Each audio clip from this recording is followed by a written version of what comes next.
Ears by then didn't seem concerned. The others were. They decided Matthew should try easing the boat out of the cove and into more open water where the fog might be thinner.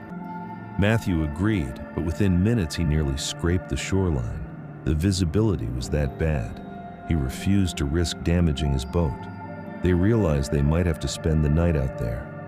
That's when my dad mentioned they needed to call home. He had work responsibilities the next morning and couldn't just disappear without explanation. Of course, they had drifted into an area with no signal. My dad volunteered to go ashore to find reception. Rich and Jeff went with him. Matthew stayed behind with Monty, who by then was more or less useless from drinking.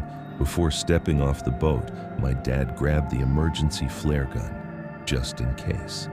The three of them waded to shore and stepped into the woods, using their phone flashlights to guide them. They'd all camped plenty of times before. A forest didn't intimidate them, at least not normally. They began walking uphill, hoping higher ground would give them signal. My dad always emphasizes how strange the woods felt. It wasn't just dark, it was thick. The fog clung to everything. The beam from their flashlights barely cut through it. Then they heard it, clicking. At first, it came from somewhere ahead of them, then from the side, then behind them. It wasn't random animal noise. It was rhythmic but uneven, like someone tapping wood together, deliberate and unmistakably human.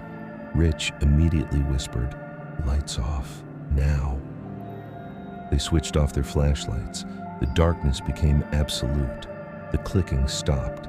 The silence that followed felt heavy, almost suffocating. They stood frozen, listening. Then came rustling, closer this time, then silence again, and then a scream. Not an animal scream, not something natural. It was guttural, raw, full of something that didn't sound human but wasn't quite animal either.